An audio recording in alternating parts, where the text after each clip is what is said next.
अक्सर हम अपना इंट्रोडक्शन अयोध्या वासी के रूप में ही देते हैं, अब तो एकदम से देते हैं। तो आपको भी इन्फ्लुएंसर कहा जा सकता है? मुझे तो अभी तक पता नहीं चल पाया है कि इंस्टाग्राम चीज क्या है। क्या बात कर रहे हैं? पहली बार एक साहब ने मुझे फोन किया, बोले यार तुम वायरल हो गए। तो मुझे लगा मतलब बीमार हो गए हैं क्या। मित्रों की मदद से 11-12 पास किया मैंने भी। मैं हमेशा इस बात को कहता हूँ कि 60-70% लोग बहुत इनोसेंट हैं और 60-70 में 55% लोग नकल करके आए हैं बेचारे।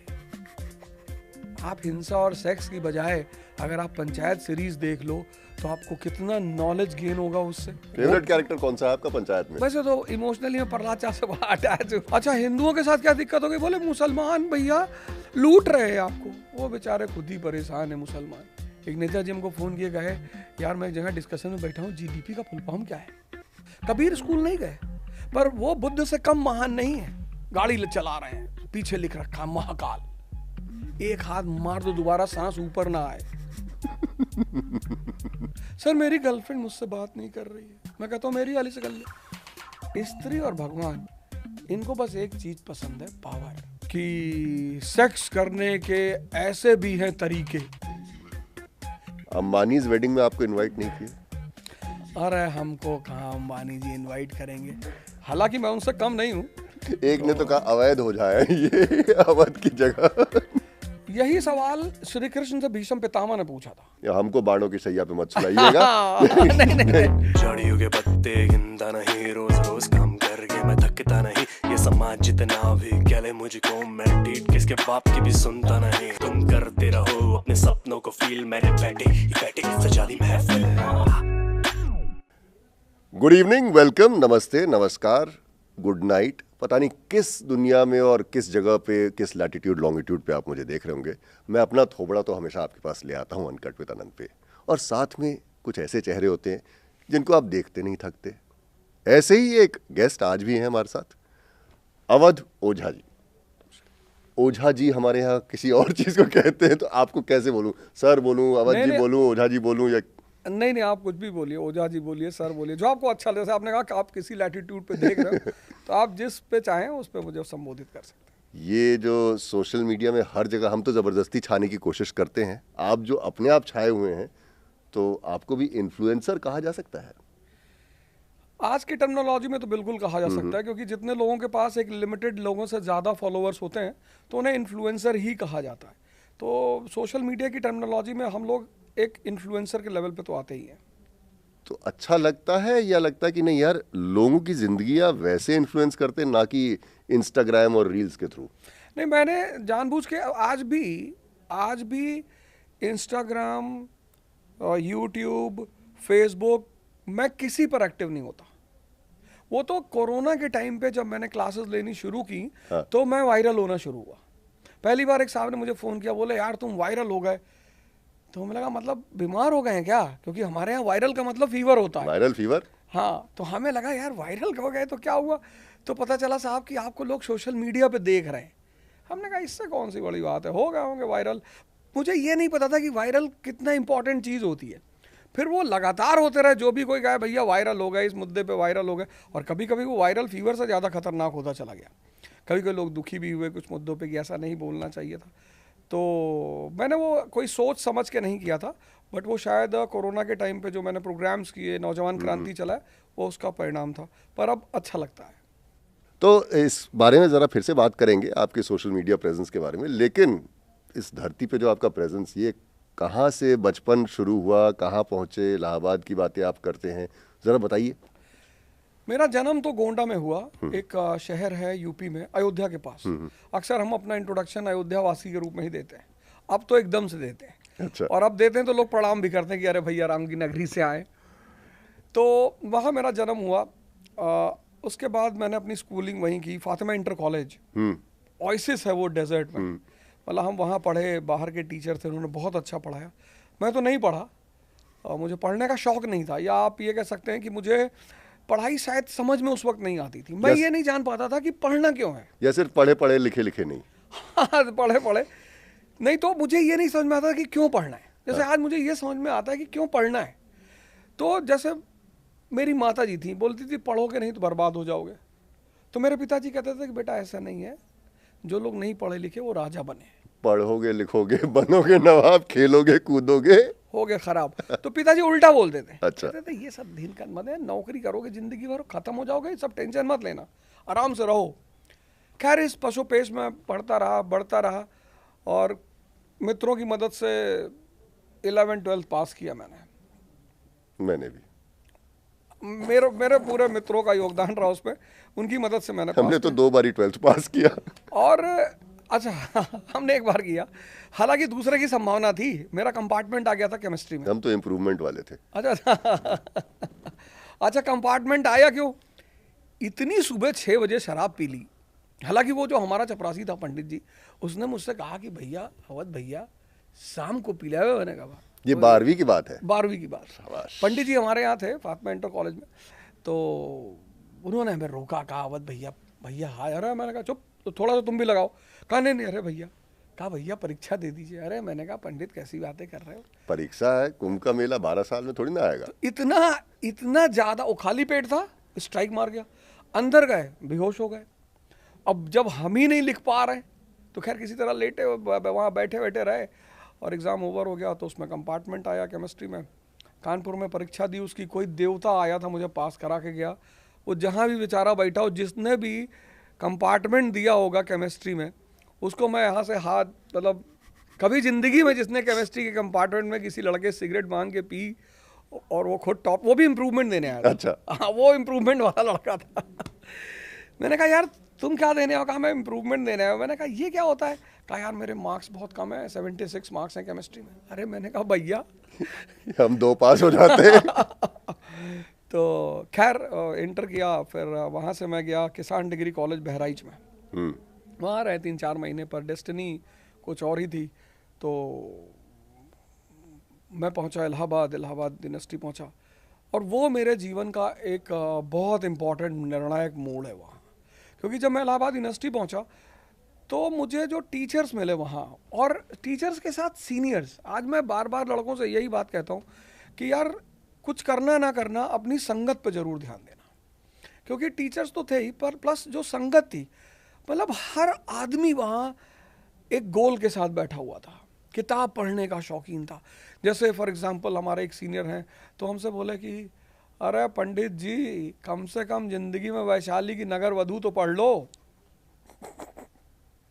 कुछ नहीं पढ़ पा रहे हो, चित्रलेखा पढ़ लो, स्क्रिप्ट राइटर हो जाओगे, मूवी वूवी लिखोगे, हिट हो जाएगी, पैसा कमाओगे शानदार। तो हमें लगता था यार इन सब से ऐसा होता है क्या, गुनाहों का देवता। तो वहाँ लोग डिस्कस करते थे कैरेक्टर, जैसे आप देखते होंगे ना, मैं मूवी वगैरह एनालिसिस करता हूं। पब्लिशिंग कितनी ज्यादा होती थी इलाहाबाद में उन दिनों? बहुत बहुत। रॉक स्ट्रीट जर्नल से लेकर मस्तराम तक वही छप रही थी। बिल्कुल, हर कैटेगरी के लिए सारा चीज वहाँ अवेलेबल मौजूद, रॉ मटेरियल सबके लिए। तो वहाँ पे क्या हुआ कि जो बौद्धिक विकास जिसको बोलते हैं, पर्सनैलिटी तो हो चुकी थी, वो सारा खेल गोंडा और बहराइच ने पूरा कर दिया था। लेकिन जो बौद्धिक विकास जिसको कहते हैं, इंटेलेक्चुअल की, हाँ आप पढ़ते हैं, आप सोचते हैं, वो इलाहाबाद ने दिया। और सबसे पहले तो इवनिंग क्रिश्चियन कॉलेज के एक टीचर है, मैं उनका बार बार नाम लेता हूँ, बॉटनी पढ़ाते थे वो, अब तो शायद रहे नहीं, ECC हाँ, वो कृष्णा कोचिंग में वो बॉटनी पढ़ाते थे, XYZ जो भी उनका नाम रहा, अभी तो मुझे रिकॉल नहीं हो रहा है। तो वो थे, वहाँ से मुझे लगा कि नहीं यार पढ़ाई भी एक मज़ेदार चीज़ है। पढ़ क्या रहे थे, सब्जेक्ट्स क्या थे आपके इलाहाबाद में? फिलॉसफी, हिस्ट्री और इंग्लिश। मतलब IAS की तैयारी वहीं से शुरू हो रही थी? वहीं से शुरू हो रही थी, सभी कर रहे थे। मतलब मैं जब एंटर किया तो बोले ये देवेंद्र भैया है, DSP है। हमने कहा ये क्या होता है? हमको दरोगा पता था कि यार दरोगा कोई होता है बड़ा बड़ा अधिकारी, तो बोले ये RTO हैं, ये ऐसे हैं, ये वैसे हैं।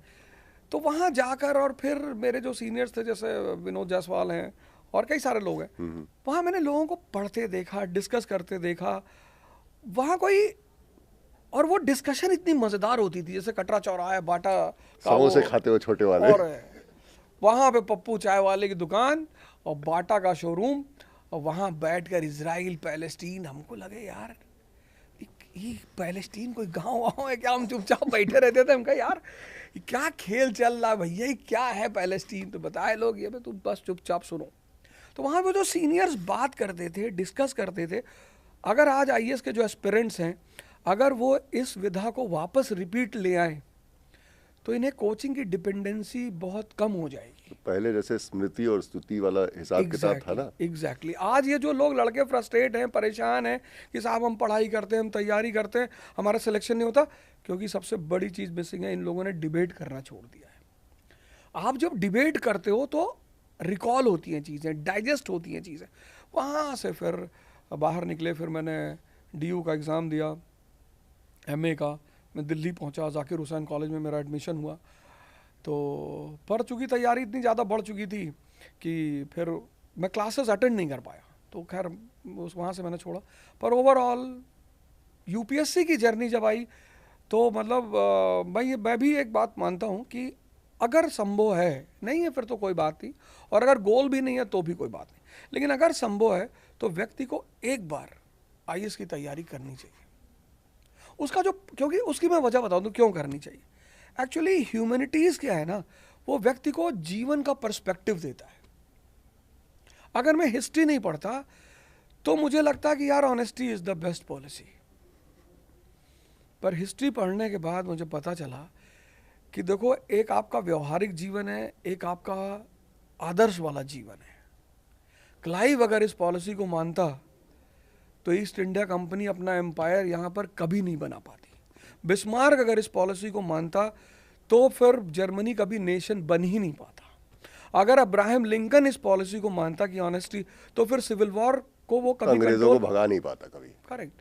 तो एक ओवरऑल जो डेवलपमेंट हुआ, एक पर्सनालिटी का डेवलपमेंट, एक इंटेलेक्चुअल डेवलपमेंट, वो इन सारे शहरों की देन थी। गोंडा, इलाहाबाद, जैसे हम आज प्रयागराज कहते हैं, और फिर दिल्ली। ये नाम बदलने का क्या, do you agree with it कि हर जगह का नाम बदल दिया? अरे इतने सालों से इलाहाबाद चला आ रहा था, किसी को कोई दिक्कत नहीं थी, आज सडनली लोग सेंसिटिव हो गए हैं ज़्यादा, यहाँ का नाम बदल दो, वो स्टेशन बदल दो। एक्चुअली क्या है ना कि जब समाज बहुत एवरेज लेवल पे जीता है, एक्चुअली जो भी काम हमारे नेता करते हैं उनकी उसमें कोई गलती नहीं है। गलती किसकी है? अब बजट इशू हुआ है, अब बजट का सेशन चल रहा है, मुझे नहीं लगता कि भारत के कोने में चाय के दुकानों में बैठ के बजट पे डिस्कशन हो रहा होगा।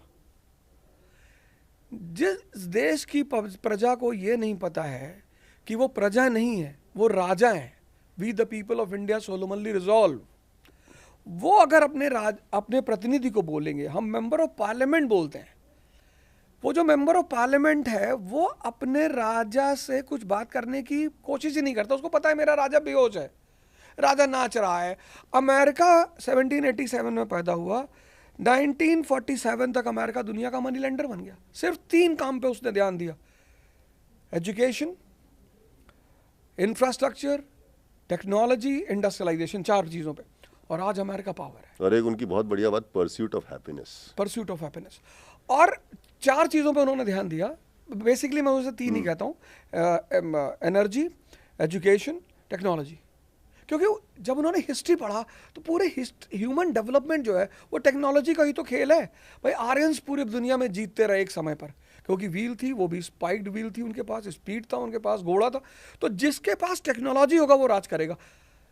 यहाँ हिंदुस्तान की पब्लिक वो बिजी है, भैया ज्ञान व्यापी भी हमारा है, पूजा कर नहीं पा रहे हो, आंधी चल रही तो खड़े होके हिल रहे हो, हैं, बुखार हो जा रहा है कोरोना का तो डर के मारे जान निकल जा रही है, हैं, कांप रहे हो।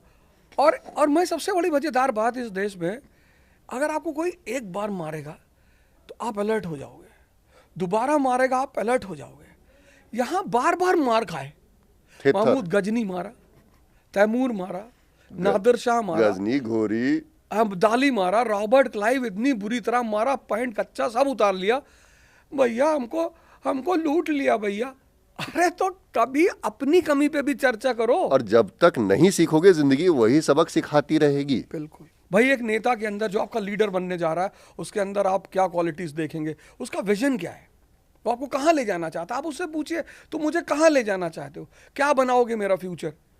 अगर वो कहता है हम आपको इंडस्ट्री देंगे, एजुकेशन देंगे, और नेता बेचारे क्या करें, उन्हें तो वोट चाहिए। एक्चुअली क्या है ना कि जो समाज का जागरूक तबका है, पढ़ा लिखा, जो एक्चुअली हमारे देश में क्या है ना, मैं हमेशा इस बात को कहता हूँ कि 60-70% लोग बहुत इनोसेंट हैं, और 60-70 में 55% लोग नकल करके आए हैं बेचारे। वो बैठ के किताब हम भी नकल किए थे, लेकिन हम बड़े सौभाग्यशाली थे कि इलाहाबाद पहुंच गए और हमें जो है उपाध्याय सर जैसे, एच एस उपाध्याय सर जैसे टीचर मिल गए। पर उतने सौभाग्यशाली हर आदमी नहीं है। तो इनोसेंट है लोग, उनको आप कुछ भी बता सकते हैं कि भैया भैया ब्राह्मण सारा हक सबका खाया जा रहा है। अच्छा, खा गया? खा रहा भैया, कहा जा रहा है। अच्छा, हिंदुओं के साथ क्या दिक्कत हो गई? बोले मुसलमान भैया लूट रहे हैं आपको। वो बेचारे खुद ही परेशान है मुसलमान, पूरी दुनिया उनके पीछे पड़ी हुई है। तो जिस कम्युनिटी में मेजॉरिटी के पास रैशनलिज्म की कमी होगी वो समाज परेशान रहेगा। एक सवाल पूछूंगा, क्या democracy bye it's definition is not possible? क्योंकि एक की मेजॉरिटी हुई, दूसरे को दबाएगा, तो इक्वालिटी कहाँ से? नहीं, democracy is suitable only to the population. And is it okay with secularism? Can you have secularism in democracy? हाँ ठीक है। जैसा हम जब किसी चीज को पढ़ते हैं, फॉलो करते हैं, तो उसके हिस्ट्री को देखते हैं। चाइना ने एक बड़ा अच्छा काम किया। डेमोक्रेसी इवॉल्व्स इन ब्रिटेन 1215, कहानी उसकी वहां से शुरू होती है। 1688 में वहां glorious revolution, signing off the Magna carta से। हाँ एग्जैक्टली। तो ब्रिटेन में 400 साल में डेमोक्रेटिक वैल्यूज डेवलप हुई। नोबल चीज है ना। फिर धीरे धीरे वहां चार्टिस्ट मूवमेंट आया कि भाई मजदूरों को भी राइट दो वोट करने का, फिर वुमन को भी राइट दो। सफरेट। हाँ, चाइना ने ये बात समझी कि भैया देखो, यूनिवर्सल एडल्ट फ्रेंचाइज एक बैग मत दे देना, नहीं एक बोतल दारू और आधा किलो मुर्गा पे वोट बिकेगा। प्रॉब्लम डेमोक्रेसी में नहीं है, प्रॉब्लम डेमोक्रेसी इवॉल्व नहीं हुई। जैसे हम, शायद मुझे ऐसा लगता है कि वैसे तो नेहरू जी बहुत महान है, मैं तो कभी उनके अगेंस्ट में कुछ बोलता ही नहीं। जेल नेहरू, मतलब as a politician, as a statesman, एक वर्ड है स्टेट्समैन, हम रॉबर्ट क्लाइव को स्टेट्समैन नहीं कह सकते, वो पॉलिटिशियन ज्यादा था। हाँ एग्जैक्टली। तो मैंने देखा कि कभी कभी मैंने देखा ना, वो थोड़ा आइडियलिस्टिक हो गए। यूनिवर्सल एडल्ट फ्रेंचाइज सबको दे दो, अरे भैया एक बार इनको बताओ तो कि इस लायक हैं कि नहीं। हाँ, कितनी वैल्यू है एक एक वोट की। आप लीडर में विजन चेक करो, इसका विजन क्या है। आप लीडर में चेक करो कि ये लीडर कितना पढ़ा लिखा है, क्या सोचता है, क्या करना चाहता है। मतलब लीडर का विजनरी होना इतना मस्ट है। भले वो कम पढ़ा लिखा हो, पर उसका विजनरी होना बहुत जरूरी है। उसका ट्रैक रिकॉर्ड क्या है, पता लगा भैया के ऊपर 15 मुकदमा चल रहा है। भाई हमारे यहाँ लीडर देखा जाता है कि भैया डिफेंडर में चलते हैं भैया। अगर डिफेंडर ही क्राइटेरिया होती लीडर बनने की, तो राम मनोहर लोहिया तो कभी लीडर बन ही नहीं सकते थे। लाल बहादुर शास्त्री कभी प्राइम मिनिस्टर नहीं बनते। बर्लिन से पीएचडी किया हुआ आदमी, बर्लिन से, वो मरता है और इलेक्ट्रिक क्रेमेटोरियम में उसका दाह संस्कार होता है। क्या जरूरत थी उस आदमी को इस देश के लिए जान देने की?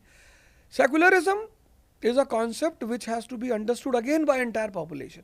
ऐसा नहीं कि हिंदू सेक्युलर हो जाए, मुसलमान कहे भैया हमको हज की सब्सिडी दे दो। इस देश में जो भी इंडियन है, वो चाहे हिंदू है चाहे मुसलमान है, वो अपने घर में है।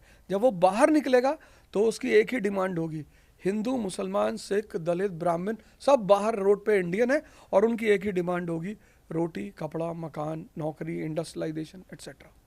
जब तक ये चीज़ें नहीं डेवलप होंगी तब तक इस डेमोक्रेसी का, इस सेकुलरिज्म का कोई फायदा नहीं होगा। सब वर्ड ही है, ये सब वर्ड रह जाएंगे। आजकल सिंस आप यूपीएससी के स्टूडेंट्स को बहुत सारों को पढ़ाते हैं, माशाल्लाह बहुत बढ़िया कर भी जाते हैं लोग। यूपीएससी को लेकर जो बवाल चल रहे हैं, अभी उनके चीफ साहब ने रिजाइन कर दिया, जो कि खुद कभी सर्विसेज से आए नहीं थे, उसके ऊपर क्या, what is your view point? अच्छा है, क्योंकि जब भी, मैं तो तारीफ करूंगा उनके रेजिग्नेशन की, ये एक बड़ा मॉरल स्टेप माना जाता है हमारे यहाँ। ऐसा नहीं है कि वो पूजा खेड़कर वाले इशू के चक्कर में रिजाइन किए। वो तो खैर मुद्दा है ही है, पूजा खेड़कर का मुद्दा तो है ही है, और बड़ा मुद्दा है। क्योंकि पहली बार, मैं हमेशा एक बात कहता हूँ कि जिस दिन यूपीएससी करप्शन का शिकार हो जाएगी, उसके बाद भारत का इतिहास 20 साल से ज़्यादा नहीं होगा। क्या नहीं है? क्या टोटली एकदम नहीं, वैसे तो इस देश में कोई भी दूध का धुला हुआ नहीं है, मौका नहीं मिला वही धुला हुआ है। बस बस बस बस।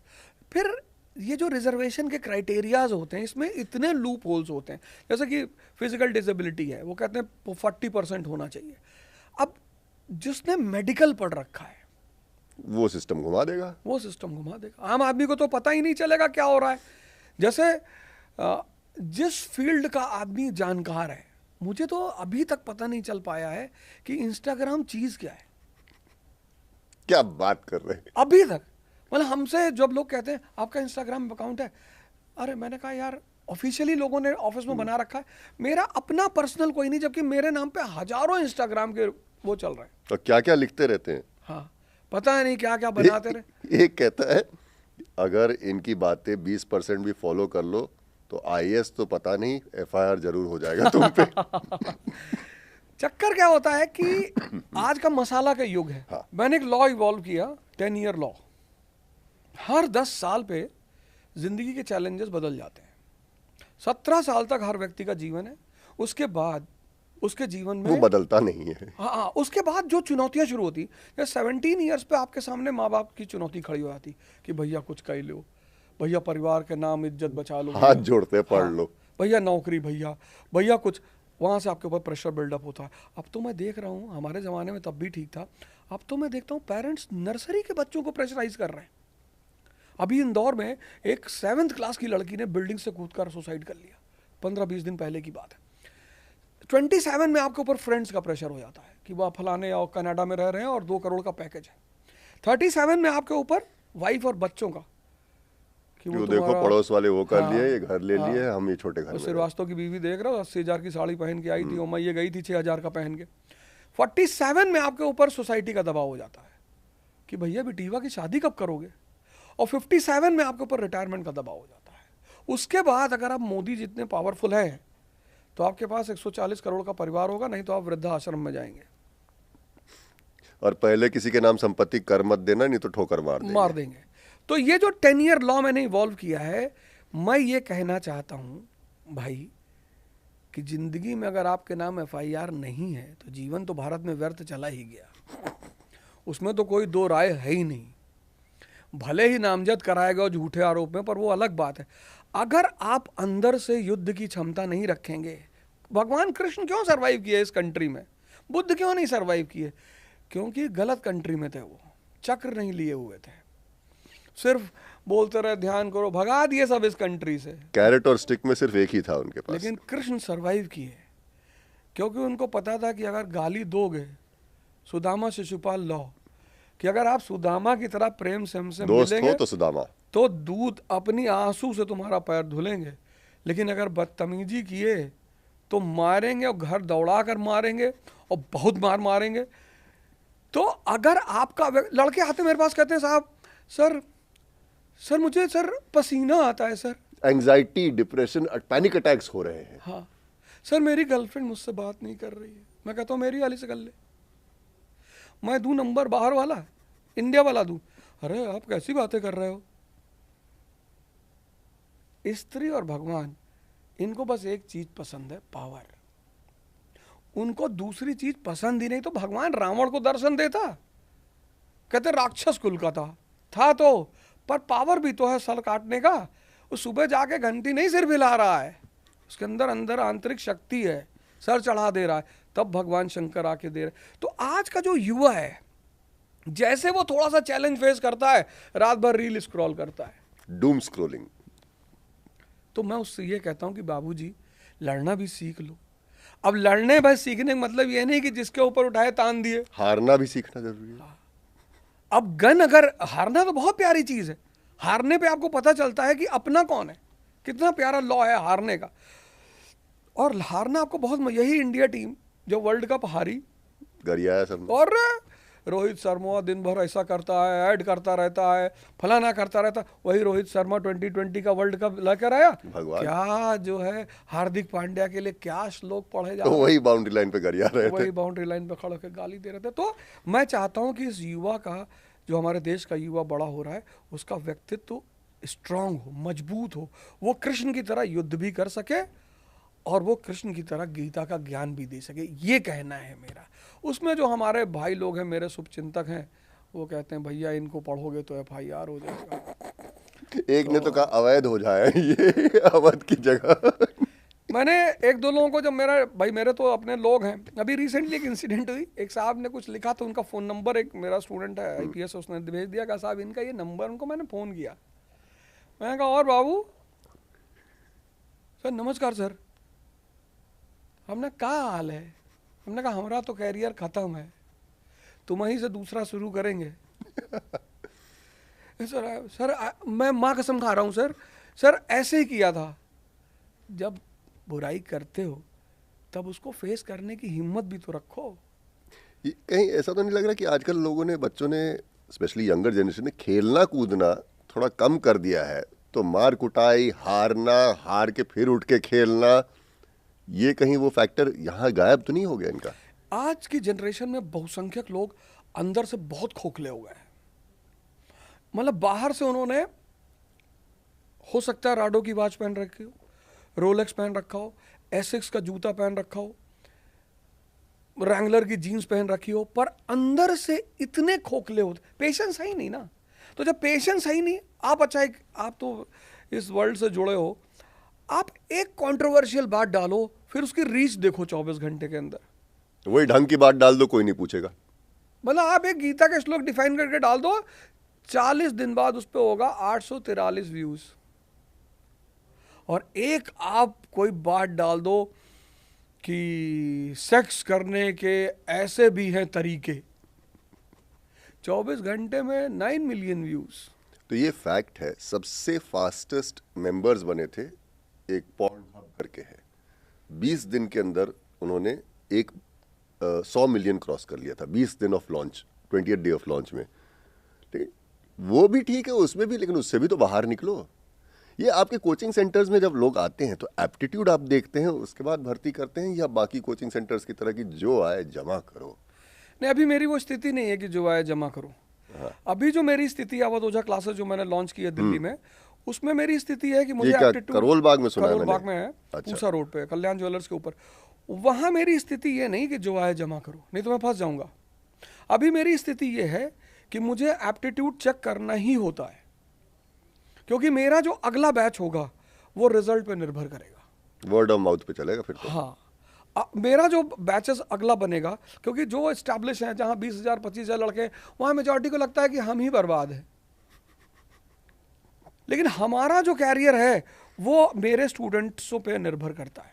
तो मेरा पूरा कैरियर उस पर डिपेंड करता है कि मेरे इस बैच के लड़कों में कैसा परफॉर्म किया अपने पहले एग्जामिनेशन में। तो मेरे लिए तो एप्टीट्यूड चेक करना अनिवार्य है। और मैं पेरेंट्स से कह रहा हूँ कि अगर आप जानना चाहते हो कि आपका बच्चा IAS बन सकता है कि नहीं बन सकता, या बनने के लिए उसको क्या क्वालिटी चाहिए, तो आप मुझसे मिलने ज़रूर आए। आप खुद आए अपने बच्चों को लेकर, आप सबका स्वागत है। जब आपके पास आते हैं ये IAS एस्पिरेंट्स जो बोलते हैं इनको, तो बहुत जगह तो मैंने देखा, क्या करोगे, सिविल सर्वेंट बनेंगे, फिर क्या कमाई ही कमाई है। ये भी एप्टीट्यूड कहीं गेज करते हैं आप लोगों में, कितना कॉमन है कितना नहीं? क्योंकि ये पता लगता है वो सिविल सर्वेंट, वो सेक्रेटरी, वो जॉइंट सेक्रेटरी, उसके घर से 80 करोड़ कैश निकला, इसका ये निकला, तो एक मंशा यही बन गई कि भाई सिविल सर्वेंट मतलब पीट रहा है। लेकिन ये जो लोग आते हैं इस वाले अंदाज में, एक साहब तो आए, मैंने उनसे पूछा, बड़ा प्यारा वाकया है। एक साहब आए झुंझुनू से मैंने उनसे पूछा कि क्यों IAS बनना चाहते हो? कहे सर हमारा राजस्थान में ना दहेज बहुत मिलता है। तो मैंने कहा अच्छा, तो तुम क्या कर रहे हो, मतलब दहेज के लिए आए हो? कहा सर अगर मैं IAS बन गया तो 5 करोड़। अरे मैंने कहा कैसे? कहा सर आप ऐसे देखो, यहाँ 1 महीने का खर्चा मैक्सिमम 50,000 रुपये, तो 6 लाख रुपए साल का हो गया। कोचिंग फीस 1 से 1.5 लाख रुपए, तो 7 लाख रुपए हो गए, 7 साढ़े 7 लाख। और मैं अगर 2 साल यहाँ रहा तो 15 लाख, टोटल 20 लाख रुपए में। 20 लाख रुपए में मैं IAS बन जाऊंगा सर, और फिर मुझे डाउरी मिलेगा सर 5 करोड़। मैंने कहा भाई 50 उसमें से हमको भी दे देना। फिर मैंने उनसे पूछा कि तुम कॉन्फिडेंट हो? सर बन जाएगा हम। हमने कहा अच्छा कंपाउंड की डिफिनेशन क्या है? मेरा सबसे पेट क्वेश्चन है जो भी IAS की तैयारी करने आता और साइंस बैकग्राउंड से होता है। और जैसे ही वो कहता है कि compound is a mixture of elements, तब मैं उससे कहता हूँ कि दोस्त बहुत मेहनत करना पड़ेगा तुमको जान देना पड़ेगा अपना, क्योंकि ना तो तुम कॉन्सेप्ट्स को समझते हो, ना तुम्हारे पास ऑब्जर्वेशन पावर है। IAS जिसको बनना है, जिनके भी माँ बापों को लगता है कि मैं अपने बेटे को दिल्ली ना भेजूं, बेटी को ना भेजूं, और मैं घर रहकर अपने बच्चों को IAS बना दूं, तो मैं आपको एक फार्मूला बता देता हूं। इस मंच से आपको मैं फार्मूला बता देता हूं। आप 2 काम अपने बच्चों में करा दो, आपको कोई जरूरत नहीं अपने बच्चों को दिल्ली भेजने की। पहला काम, आप अपने बच्चे के बेसिक्स मजबूत करवा दो। मतलब अगर ज्योग्राफी आप उसे पढ़ाते हो तो उस बच्चे को ये पता हो कि यार ज्योग्राफी में लैटिट्यूड का क्या रोल है, ये है वो बेसिक्स। और दूसरा बात, आप अपने बच्चे की ऑब्जर्वेशन पावर बढ़ाओ। कबीर स्कूल नहीं गए, पर वो बुद्ध से कम महान नहीं है, क्योंकि कबीर और बुद्ध फाइनली दोनों की एजुकेशन नहीं देखी जाती, ऑब्जर्वेशन। बुद्ध भी महान कैसे बने? देखकर। किस यूनिवर्सिटी ने उनको पढ़ाया था कि संसार दुख में है? और कबीर भी देखकर। दोनों की ऑब्जर्वेशन पावर बहुत हाई है। अब कबीर को समझाना है कि भैया हर इंसान ड्यूअलिज्म से परेशान है, द्वंद्व से परेशान है, तो उन्होंने चक्की को देखा चलते हुए, एक्सप्लेन कर दिया कि चलती चक्की देख के दिया कबीरा रोए और दो पाटन के बीच में साबुत बचा ना कोई। अब आप एक साथ दो चीज़ों को लेकर चल रहे हैं, आप कहीं नहीं पहुंचेंगे। तो मैं हर पेरेंट से कहता हूं कि आप अपने बच्चे का फाउंडेशन चेक करो। जैसे आप 10th से बच्चों को दिल्ली भेज रहे हो, मत भेजो, हालांकि हमारा ही फायदा है, लेकिन मत भेजो। आप उन्हें 10th 11th 12th कायदे से स्कूल में पढ़ने दो प्लीज़। पर आप चाहते हो मेरा बच्चा बने, तो आप उनका ऑब्जर्वेशन पावर बढ़ाओ और फाउंडेशन घर पे स्ट्रॉन्ग कराओ। बड़े सारे ऑनलाइन NCERT के कोर्सेज चलते हैं, आप वहाँ से करा सकते हो। और फिर अगर आपको लगता है कि मेरे बच्चे में इन चीज़ें डेवलप हो चुकी, तो आप आ सकते हो दिल्ली। फिर आप कहीं भी एडमिशन लो, कोई साहब ऐसे ही पढ़ाते हैं, यहाँ कोई ऐसा नहीं है। स्कूल की किताबों के अलावा भी जितना पढ़ सकते हो पढ़ो। पढ़ने की आदत तो होनी ही चाहिए। और मूवी देखो, ऐसा नहीं है, पंचायत सीरीज देखो। फेवरेट कैरेक्टर कौन सा है आपका पंचायत में? वैसे तो इमोशनली मैं प्रहलाद चा से बड़ा अटैच हूँ। फैजल। हाँ, मतलब कभी कभी होता है ना कि आप ये नहीं ट्रेस कर सकते कि सामने वाला एक्टिंग कर रहा है। मैंने बहुत सारे कैरेक्टर्स होते हैं जिनकी एक्टिंग अच्छी होती है, लेकिन कहीं ना कहीं पर प्रहलाद चा की जो एक्टिंग है, जैसे विनोद और प्रहलाद चा, इन दो लोगों ने कैरेक्टर को जिंदा कर दिया है। कहीं नहीं खाएंगे, कहता हूं तुमको कहीं नहीं खाने वाला दिखता है रे। तो बनराकस कहता है कि पढ़े लिखे आदमी चाय पीता है बुचकून। वो जो मतलब ऐसा नहीं है कि जो बड़े पर्दे पे लोग एक्टिंग कर रहे हैं वही एक्टर्स हैं।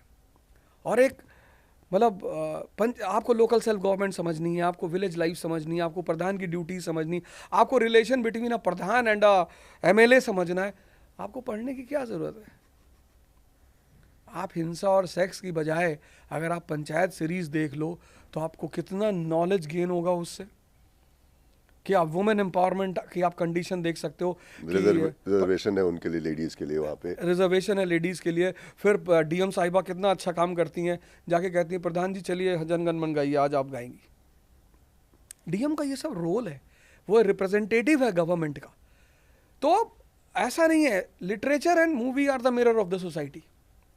इनफैक्ट गानों से हिंदी और उर्दू आधे से ज्यादा लोगों ने वहीं से सीखी है। बिल्कुल। अरे अगर आप एक गाना सुन लो, जब जीरो दिया मेरे भारत ने तो दुनिया को गिनती आई, मनोज कुमार, तो आपको पता चल जाएगा कि जीरो का मैथ्स में इंपॉर्टेंस क्या है। देता ना दशमलव भारत तो यूं चांद पे जाना मुश्किल था, धरती और चांद की दूरी का। पहले गाने जो है ना, थिंकर्स लिखते थे, फिलोसोफर्स लिखते थे, पोएट्स लिखते थे, और क्या पिक्चराइजेशन करते थे अपने समय का। मैं तो जब श्री 420 का वो गाना देखता हूँ, सब कुछ सीखा हमने। नहीं, प्यार हुआ इकरार हुआ है, प्यार से फिर क्यों डरता है दिल। अब एक जो एक्टर है वो लेबर है, वर्कर है, एक्ट्रेस जो है वो भी लेबर है। तो लेबर जो है, बारिश हो रही है और छाते पे पैचेस लगे हुए, पैंट में पैचेस लगे हुए। तो लेबरर जो है, वो मजदूर जो है, अपनी मजदूर प्रेमिका से पूछता है, कहता है कि प्यार हुआ इकरार हुआ है, प्यार से फिर क्यों डरता है दिल।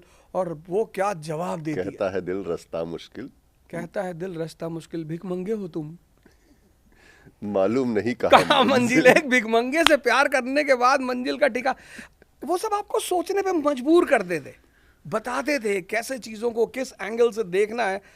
तो मतलब आप मूवीज़ देखो, आप लिटरेचर पढ़ो, आप नॉवेल्स पढ़ो, डिस्कस करो, डिबेट करो, आपकी पर्सनालिटी ग्रूम करेगी, आपको जीवन में बहुत मज़ा आएगा। खूब चित्रहार देखे हैं आप? चित्रहार तो मतलब हमारे टाइम का तो सबसे नोबल चीज़ हुआ करता था। कृषि दर्शन भी नहीं छोड़ते थे। नहीं, पहली बार जब ब्लैक एंड व्हाइट टीवी आई, तो ये बात बड़ी बड़ी प्यारी पॉइंट है कि जब पहली बार घर में ब्लैक एंड व्हाइट टीवी आई तो बैठ के कृषि दर्शन देखी, कीटनाशक का प्रयोग कैसे करें। हालांकि उससे हमारे जीवन में कुछ लेना देना नहीं था, लेकिन इस बात की खुशी थी कि भाई घर में टीवी आई है। और वो दूरदर्शन का जो यिन एंड यांग का वो बेसन का गोला पिसता था, और जैसे ही मूवी के बीच में लाइट जाती थी तो लगता था भगवान आज ही बिजली विभाग अगर समा जाता समंदर में तो बहुत अच्छा था। तो बड़ा क्रेज था। और वो जो एक पेपर पे लिख के बीच आता था, रुकावट के लिए खेद है, बीच में सरकाया जाता था कैमरे के सामने। मोटिवेशनल स्पीकर बहुत हो गए मार्केट में, तो इसको बनने की भी कोई प्रक्रिया है, कोई कॉलेज है? मोटिवेशनल स्पीकर कैसे बने? मैं तो युवाओं से अपने देश के कहूँगा कि ठीक है, मोटिवेशनल स्पीकर भी थोड़ा होमवर्क करते हैं, कुछ कहानियाँ सुनाते हैं, अच्छी सुनाते हैं, बढ़िया बढ़िया कहानी सुनाते हैं, उनसे आपको क्लू मिल सकता है। बड़े सारे मोटिवेशनल स्पीकर्स को मैंने देखा कि वो बड़ी अच्छी अच्छी कहानियाँ सुनाते हैं, ठीक है, बड़ा अच्छी बात है, मैं उसको डिनाई नहीं करता, लेकिन मोटिवेशन मजदूरों के लिए होता है, राजा के लिए मोटिवेशन नहीं होता। अगर आप चाहते हैं कि आप जिंदगी में कुछ करें तो आपको इंटरनल पावर को डेवलप करना होगा, और वो खुद से करना होगा। और वो खुद से करना होगा, और दो ही तरीके हैं, और कोई तरीका है ही नहीं, एक ध्यान, एक योग।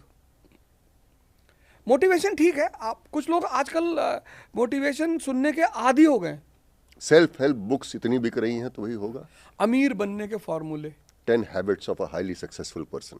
हाँ, अमीर बनने के फार्मूले, धनी के रिच कैसे बने। अरे भैया, यही सब किताबें अगर रिच बनाती आदमी को, हाँ ठीक है, आपको एक आध सूत्र, फिर मैंने वही बात है कि चलो इसी बहाने कुछ तो आप पढ़ रहे हो, धनी बनने के चक्कर में पढ़ रहे हो, पर पढ़ तो रहे हो, लेकिन आप उनको इम्प्लीमेंट कैसे करोगे। अब एक है कि 5 AM क्लब, अब आपने पढ़ तो लिया, लेकिन भाई साहब 5 बजे सुबह उठना, किसी चीज को जानना। इस दुनिया में 95% लोग सिर्फ इसलिए असफल है, ऐसा नहीं कि वो नहीं जानते, वो सब कुछ जानते हैं।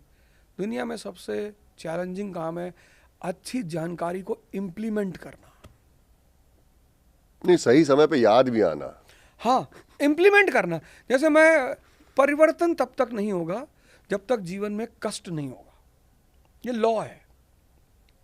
मैं क्रिया योग के आश्रम गया, 10 दिन रहा, मुझे पता था यहाँ मेरी हैबिट बदलेगी, क्योंकि किसी भी आश्रम में आप जाओगे आपको आश्रम के नियम के हिसाब से रहना पड़ेगा। अगर आपको लगता है कि आपकी जीवन खत्म हो चुका है, आप किसी एक आश्रम चले आओ। मैं क्रिया योग के आश्रम में रहा, अब वो तो साहब सोते ही नहीं, क्रिया योगी। एक इसी चक्कर में, एक साहब को चेक करने के चक्कर में मैं 22 घंटा बेहोश रहा, वो आदमी सोया ही नहीं। क्रिया योगीज वो नींद को डिनाई करते हैं, वो कहते हैं नींद की एनर्जी को आप कन्वर्ट कर लो। भोजन सादा, उबला हुआ आलू, वो भी बिना नमक के। फिर सक्तेशगढ़ का जो हमारे गुरुजी का आश्रम है, बरचर का आश्रम है, 3 बजे लोग उठा दिया था। आश्रम वो जगह है जहां आपकी हैबिट्स को तोड़ के नई हैबिट डेवलप की जाती है। तो जितने भी युवा हैं या जो भी लोग चाहते हैं कि मेरा जीवन बदले और नहीं बदल पा रहा है, वो मोटिवेशन अगर सुन रहे हैं अच्छी बात है, पर कोशिश करें कि 10 दिन, 12 दिन, 15 दिन किसी आश्रम को ज्वाइन करें और वहाँ 15 दिन रह के अपनी ये जो मन की हैबिटें हैं इनको तोड़ें। यहाँ पॉइंट क्या है, आज वो गमछा कहाँ गया आपका, वर्ल्ड फेमस गमछा? मैं उसे निकाला कि जो है गमछा लेके चलना है, फिर बैग में रखना भूल गया मैं। फेमस हो गया आप, जितना आप है उससे ज्यादा फेमस आपका गमछा। बहुत सारे लोग देख रहा हूँ सर पे मुरेठा बांध के एकदम। हाँ, उसी बहाने गमछे की इज्जत इस देश में वापस लौट आई है। गमछा तो हमें मतलब मल्टीपर्पज गारमेंट वैसा बना नहीं आज तक। बिल्कुल, आप उसमें पॉपकॉर्न रख के खा सकते हैं, आप उसमें पीपल के नीचे बिछा के सो सकते हैं, आप उसमें कंचे भर के लोगों का खोपड़ा फोड़ सकते हैं। एकदम तो सही, बहुत शानदार चीज है वो। अच्छा, ये अभी जो पेपर लीक हो रहे हैं, हम तो खैर वैसे पेपर पास होने का हमारा उतना कोई स्कोप था नहीं, लेकिन जो पेपर लीक हो रहे हैं इसके बारे में क्या कहना है? इतने लोगों ने पढ़ाई की, अब कह रहे हैं कि नंबर कम कर देंगे, कैंसिल नहीं करेंगे। नहीं, पेपर तो खैर इतने सारे एविडेंसेस सुप्रीम कोर्ट के पास खुद ही हैं। मतलब मैंने नीट वाले मुद्दे ये अभी से हो रहा है, आपको लगता है बहुत प्राचीन काल से हो रहा है? ये तो हम शुरू, मतलब हमें तो लगता है कि करप्शन को आइडियली कभी पूरी तरह से खत्म नहीं किया जा सकता, कोई भी वो पॉसिबल भी नहीं है। पर अगर जब वो बिलो 10% रहता है तो सोसाइटी को हार्म नहीं करता, पर जहां वो 10% से एक्सेलरेट करता है, मतलब उसका दायरा बढ़ना शुरू होता है, फिर तो वो बहुत नुकसान पहुंचाता है और सोसाइटी, नेशन वगैरह सबको पहुंचाता है। तो उस मुद्दे पे तो मेरी एबीवीपी से बड़ी डिटेल में बात हुई थी कि कैसे जो है बिहार में लोग पकड़े गए, उनका वो सेंटर्स जो हजारीबाग से पकड़े गए, तो उसमें तो बड़े सारे, अभी तो सुप्रीम कोर्ट अपने डिसीजंस दे ही रहा है, सिटी वाइज कैलकुलेशन निकाल रहा है कि कहाँ से कितने लड़के पास हुए। तो मुझे लगता है कि चल तो रहा है ये, क्योंकि माना है कि हाँ स्कैम तो हो ही रहा है, ये सब तो हो ही रहा है, उसमें तो अब तो कोई इफ एंड बट का मामला ही नहीं है। पर फाइनली कोर्ट क्या डिसीजन देती है ये बहुत इंपॉर्टेंट होगा। इसमें उन बेचारों की क्या गलती जो बेचारे पढ़ के गए थे? उन बेचारों की बस इतनी गलती है कि वो एक ऐसे देश में पैदा हुए हैं जहाँ रिसोर्सेस कम है, एस्पिरेशंस ज़्यादा हैं और जिंदगी की कीमत कम है। इस देश की पॉपुलेशन इस देश की सबसे बड़ी समस्या है। और सबसे बड़ी स्ट्रेंथ भी है। लेकिन स्ट्रेंथ तब होती जब हर आदमी विद्वत्ता के साथ साथ युद्ध कला में कौशल होता, कि मतलब हमारे पास एक ट्रेंड युवा जंट्री होती। कंपलसरी आर्मी ट्रेनिंग होनी चाहिए। लेकिन अगर ऐसा होता तो विधायक और प्रधान बहुत मारे जाते। वो उनकी मजबूरी है ना। अगर वो ऐसा कर देते, ये जो हमारे नेता शौक से दिल्ली में शान से गमछा उमछा डाल के और इधर उधर और टाई वाई लगाए बैठे हुए, ये नहीं बैठ पाते। इनका किस्मत ही अच्छा है कि हमारे देश के लड़के को बजट नहीं पता है क्या होता है। इनकी किस्मत अच्छा है कि उसको राज्यसभा और लोकसभा में पता नहीं है। उसको लगता है राज्यसभा में जो पुराने राजा घराने ग्वालियर के थे, वहां से जो लोग जाते हैं, साहब ने कहा हमसे, होता भी था ऐसे ही। हाँ, उन्होंने कहा कि साहब वो जो लोग रजवाड़े सब थे, प्रिंसेस फैमिली वाला था, वही लोग जाते हैं। मैंने कहा हाँ वही जाते हैं। तो जिस देश में शिक्षा पाने के बावजूद लोगों को पता नहीं कि कंट्री की डेवलपमेंट जीडीपी में क्यों तय की जाती है। एक नेता जी हमको फ़ोन किए, कहे यार मैं एक जगह डिस्कशन में बैठा हूँ, जीडीपी का फुल फॉर्म क्या है। हमने कहा याद तो इस वक्त हमको भी नहीं बता देते। बढ़िया। अरे हमने कहा अच्छा चलो ठीक है, ले लो बताया ग्रॉस डोमेस्टिक प्रोडक्ट। फिर हमने कहा लेकिन बॉस अगर परिभाषा पूछ लिया तो फंस जाओगे। तो खैर मैं कहूँगा कि जिस दिन वो युवा को पता चलेगा तो शायद चीज़ें थोड़ा सा कंट्रोल होंगी, अच्छी होंगी। आपका पॉलिटिकल स्टैंड क्या है? फार लेफ्ट, फार राइट, जो सेंटर में है वो ठीक है क्या पर्सनली? यही सवाल श्री कृष्ण से भीष्म पितामह ने पूछा था कि हमको बाणों की सैया पे मत सुनाइएगा। नहीं। भीष्म पितामह ने पूछा कि आपको क्या लगता है कि जो कुछ आपने किया वो सही है? तो उन्होंने कहा कि देखो श्री राम के समय में सब लोग, जब श्री राम का दौर था तो वहां जो विलेन था वो भी मॉरलिटी के एक लेवल को एक्सेप्ट करता था। पर्सपेक्टिव, यही श्री कृष्ण की डेफिनेशन थी कि वहां भी वो चाहे रावण के पक्ष के लोग थे, लेकिन वो भी कुछ ना कुछ इथिकल थे, मॉरल थे, नियम को मानते थे, कानून को मानते थे। तो उनके साथ प्रभु श्री राम को कोई दिक्कत नहीं आई इथिक्स और मॉरल को फॉलो करने में। लेकिन मैं जिस युग में रह रहा हूँ वहाँ कोई इथिक्स और मॉरल नहीं मानता। तो अगर मैंने माना तो मैं मारा जाऊंगा। तो एक मूवी आई थी बड़ी प्यारी, हालांकि उसमें कैरेक्टर वो थोड़ा सा बड़ा छोटा कैरेक्टर था, पर एक्टिंग उस आदमी ने बड़ी अच्छी की थी, साहब बीवी और गैंगस्टर। तो उसमें मैडम उससे पूछती है, बबलू से, ड्राइवर से, तो पूछती है कि यार तुम वेजिटेरियन हो कि नॉन वेजिटेरियन? कहता है मैं मौका-टेरियन हूँ। जहाँ मौका दिखा। तो आपका कहने का मतलब ये है कि ना सेंटर, ना फार लेफ्ट, ना राइट विंग, जो सही है वो सही है। अरे हमारे कहने से क्या होता है? पार्लियामेंट में हम देखते हैं कल जितने लोग कांग्रेस में बैठे थे, बहुत सारी पार्टी, कितनी अदला बदली होती है, रातों रात स्टैंड चेंज होता है। पॉलिटिशियंस मतलब लीडर्स अपनी पॉलिटी चेंज कर दे रहे हैं, आज इस पार्टी में, 24 घंटे बाद दूसरी पार्टी में, फिर तीसरी पार्टी में। तो आज का जो दौर चल रहा है जहां किसी व्यक्ति का कोई स्टैंड ही नहीं है, तो हम क्या उन पे स्टैंड ले? हम उनसे कैसे निपटेंगे? भाई अगर मैंने पृथ्वीराज चौहान की तरह मोहम्मद गौरी से झगड़ा किया तो मेरा हाल पृथ्वीराज चौहान वाला ही होगा। मुझे छत्रपति शिवाजी का मॉडल अपनाना पड़ेगा, गुरिल्ला वॉरफेयर, जैसे को तैसा। जैसे को तैसा, कि अफजल खान ने बदतमीजी की तो मारेंगे बेटा, हाँ कुछ भी हो।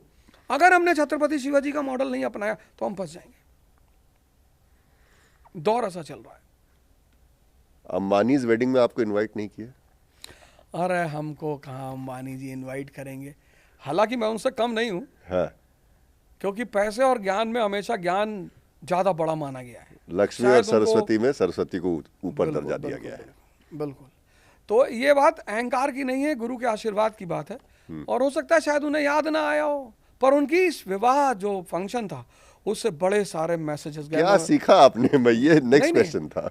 मैंने सबसे पहली बात मैं लोगों को बताना चाहता हूँ कि आप जिस दुश्मनी भाव को रखते हो, आप देखो उनकी शादी में कौन नहीं पहुंचा।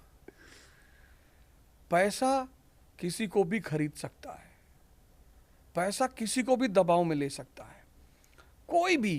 पहला तो मैसेज यही था। दूसरी बात, अगर उस व्यक्ति ने 5,000 करोड़ खर्चा किया तो 25,000 करोड़ निकाला भी। जैसे मैं देखता हूँ हमारे शहरों में, गांव में लोग दूसरे को देखकर फंक्शन करते हैं। अंबानी मत बनिएगा, वो आदमी बिजनेसमैन है, उसको पता है 5,000 करोड़ खर्चा करके 25,000 करोड़ इन्हीं सारे इवेंट से कैसे निकालना है, तो वो 20,000 करोड़ के प्रॉफिट में है। दूसरी बात, nexus between all the sections of the society, चाहे प्रीस्ट हो, चाहे पॉलिटिशियन हो, चाहे एक्टर हो, सब गुड मॉर्निंग सर, सारे लोग पहुंचे हुए थे। इस सदी की मुझे लगता है भारत की सबसे महंगी शादियों में से एक रही होगी। अनंत अंबानी जी को और राधिका जी को मैं यहाँ से तो बधाई दे ही सकता हूँ उनको मैरिड लाइफ की, कि वो अपने पिता की संपत्ति को बढ़ाएं, परिवार बढ़ाएं, खुशी रहें। लेकिन शादी ने बहुत सारे मैसेज दिए। एक तरफ देश में अलग इश्यूज चल रहे हैं, लॉ एंड ऑर्डर, गुंडई, स्कैम, उधर शादी में सब बिजी हैं।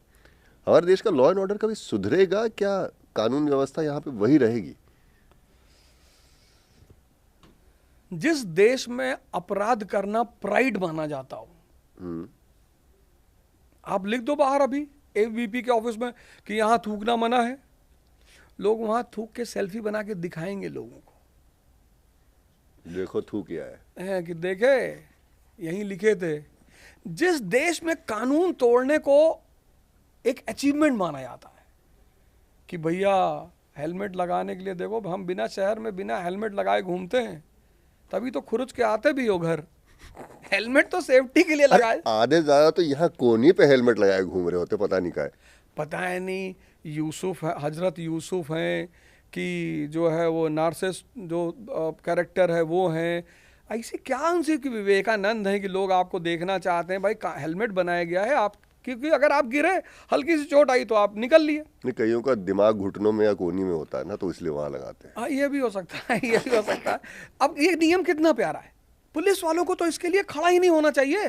मतलब मैं सोचता हूँ, जब मैं पुलिस वालों को हेलमेट चेक करते देखता हूँ, तब मैं सोचता हूँ कि अच्छा किया भगवान कृष्ण हथियार लेकर आए थे। पुलिस वालों पे दया नहीं आती है? बहुत दया आती है। बेचारे बेल्ट चेक करते हैं, सीट बेल्ट।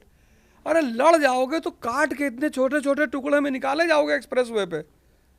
कितने एक्सीडेंट्स होते हैं जिसमें लोग टुकड़े में काट के निकाले जाते हैं, वो सब आपकी। लेकिन कहते हैं हम बेल्ट नहीं लगाते, हमको कौन रोकेगा। तो जिस देश में ये एटीट्यूड है, ये एटीट्यूड कहाँ से आया है इस देश में? बाकी देशों में तो नहीं है। नहीं, कुछ चीज़ें ऐसी होती है ना कि संस्कृति से जुड़ी होती हैं, कल्चर। एक्सप्लेन। जैसे होती हैं कल्चर, जैसे हमारे यहाँ जो नाटक लिखे जाते हैं, ड्रामास लिखे जाते हैं, वो बेसिकली सुखांत होते हैं, हैप्पी एंडिंग होते हैं।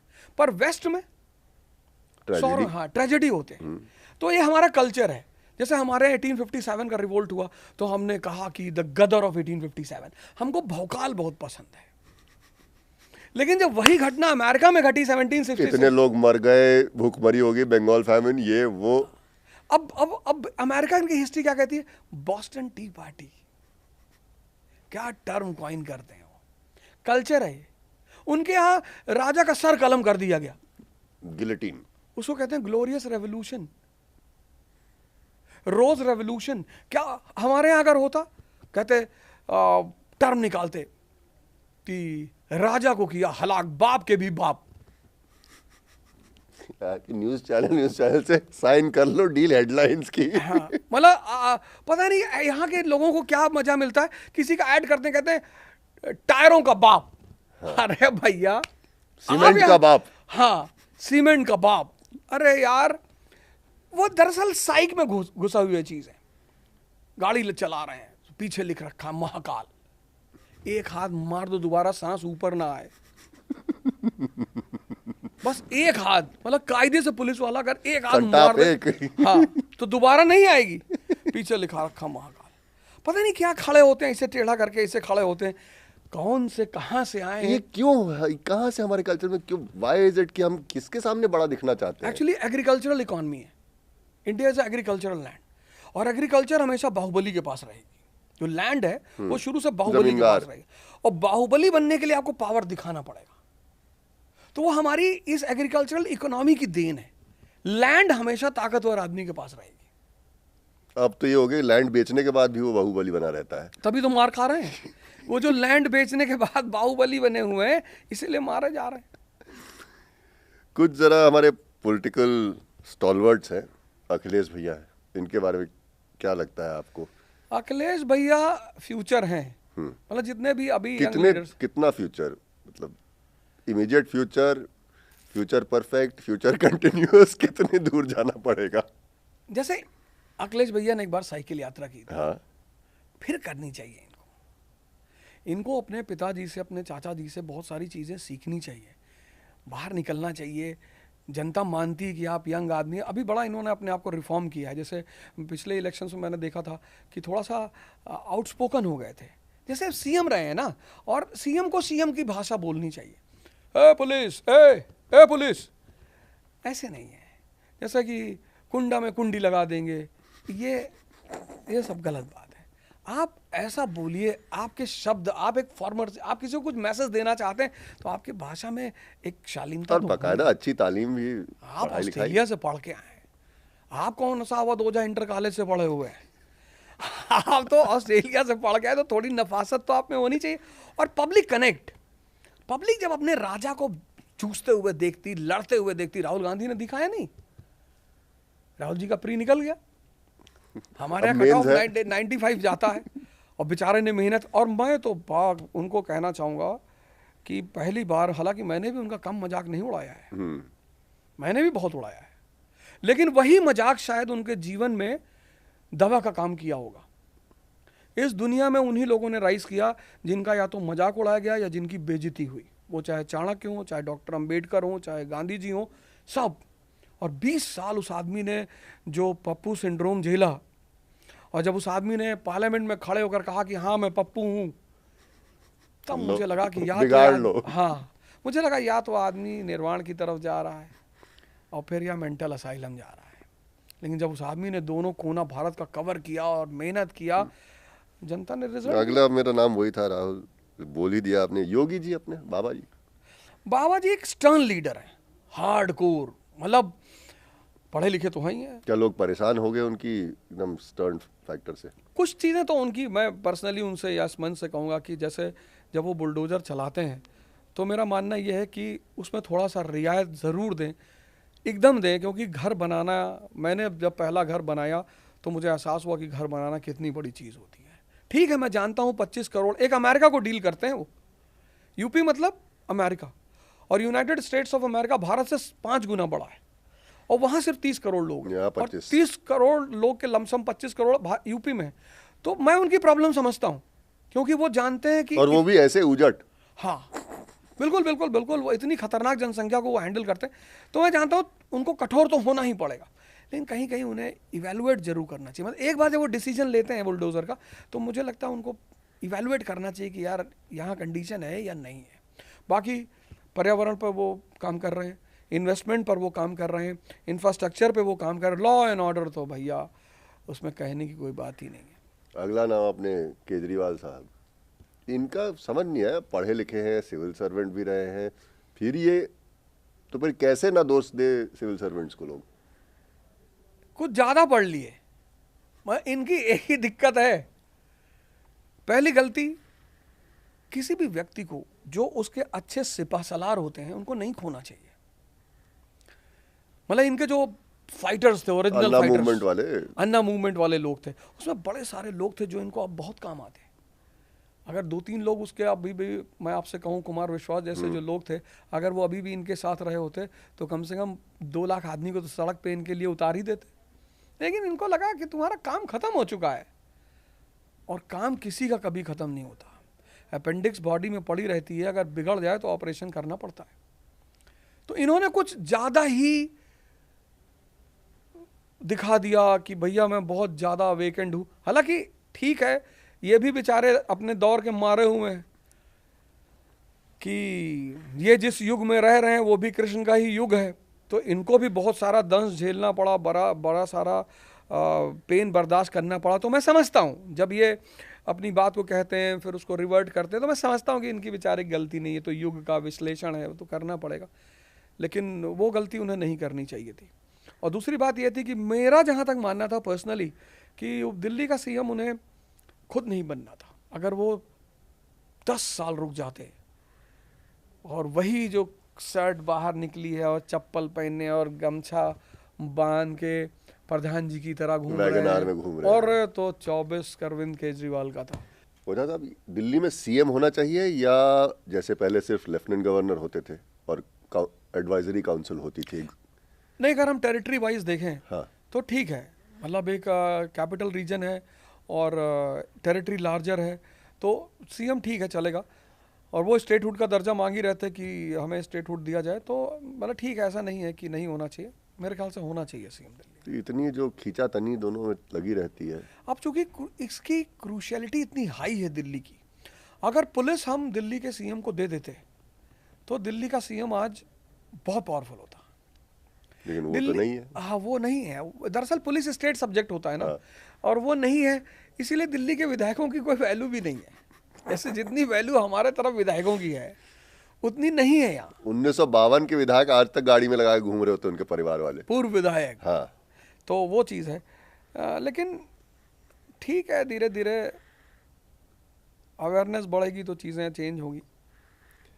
आपने जो क्लासेस खोली हैं, अभी खोले हुए कितने दिन हो गया है, क्या है फीस? मैं बता रहा हूँ क्यों पूछ रहा हूँ, उसके बाद मेरा सवाल आपके कोर्सेज के ऊपर भी है। तो पहले तो ये बताइए क्या क्लासेस हैं जो करोल बाग में आप जिक्र कर रहे थे? अवधोजा क्लासेस मैंने लॉन्च किया सिविल ये ऑफलाइन है?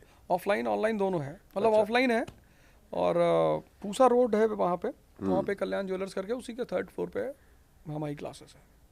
अच्छा, और दिस इज सिर्फ यूपीएससी के लिए या सारे? यूपीएससी। यूपीएससी। मैं आपका वेबसाइट देख रहा था, सिम कोर्स क्या है? एक्चुअली हमने बचपन में कहानी पढ़ी थी, अली बाबा 40 खुल जा सिम। खुल जा सिम। जिंदगी में भी जिसको सिम का कॉन्सेप्ट पता चल गया, जैसे आप शादी करना चाहते हैं तो पहले जान ले कि शादी है क्या। शादी, family is a social institution, और फैमिली, जब आप शादी करते हैं और आप फैमिली बनते हैं तो वहाँ पर रिस्पॉन्सिबिलिटीज बहुत बढ़ जाती है। ये तो शादी करने के बाद ही पता लगता है ना, इसीलिए तो लोग परेशान हो जाते हैं। अब जिसकी शादी हुई, मान लीजिए मेरी शादी हुई, पत्नी घर आई, उसको पता है कि अब एक इंस्टीट्यूशन रन करना है, और मैं उससे मिला, मैंने उसको कहा कि भाई ये 2 लाख रुपए रख और हर महीने मुझे तुम्हें लमसम इतना दे दिया करूँगा, आपको परिवार चलाना। तो वो लड़की कितना खुश होगी कि नहीं यार, बड़ा सेंसिबल सा हस्बैंड है। सिर्फ आई लव यू कहने से थोड़ी जीवन चलता है। आपने क्या किया था? मैंने तो यही किया था कि भैया तुम चिंता मत करना, पैसे की चिंता तो बिल्कुल मत करना, भले ही मुझे कुछ भी करना पड़ा। और मैंने कुछ भी किया। मैंने क्या किया? होटल में, रेस्टोरेंट में काम किया मैंने। मेरी वाइफ को एक समय तक पता ही नहीं चला कि मैं किस दौर से दिल्ली में गुजर रहा था, और वाइफ को क्या किसी को नहीं पता चला, क्योंकि सब कुछ से कट ऑफ हो चुका था मैं। कोई 100 रुपये मार्केट वैल्यू कुछ थी ही नहीं उस वक्त कि भाई कोई 100 रुपये उधार दे दे मांगने पर, और सपना था कि भैया अब इंस्टीट्यूट रन करना, ऐसा करना वैसा करना। तो मेरा मानना यह है कि जीवन के किसी भी क्षेत्र में जब आप जा रहे हैं तो पहले आप R&D करें, रिसर्च एंड डेवलपमेंट, कि अब इसकी नेसेसिटी क्या है। तो सिम यही है कि जब आप IAS बनने जा रहे हैं तो आप ये जान लो कि भैया ज्योग्राफी क्यों पढ़ना चाहिए।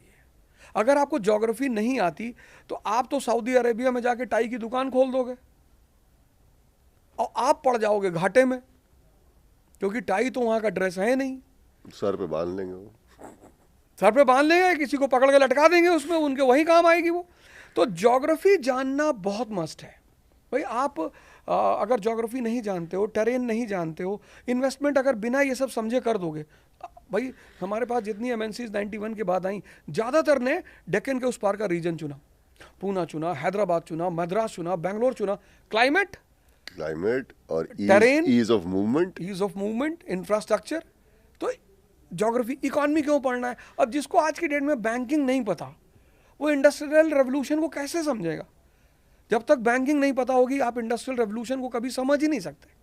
तो सिम कोर्स मैंने डिज़ाइन किया है कि जितने लोग तैयारी कर रहे हैं उनको एक जो बेसिक्स होता है, 1 अगस्त से वो कोर्स शुरू हो रहा है, और वो 500 रुपये महीने का कोर्स है।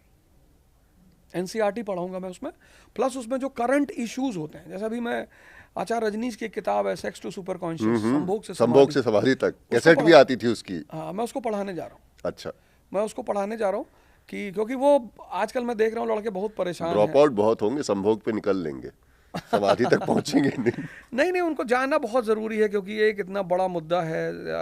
जैसे हमारे लोग क्या करते हैं, यूरोप को इमिटेट करते हैं, उनसे लर्न करना चाहिए जो यूरोप ने इंडिया से किया। हाँ, वो लर्न करने के बजाय इमिटेट करते हैं। Imitation is always suicidal, learning is profitable.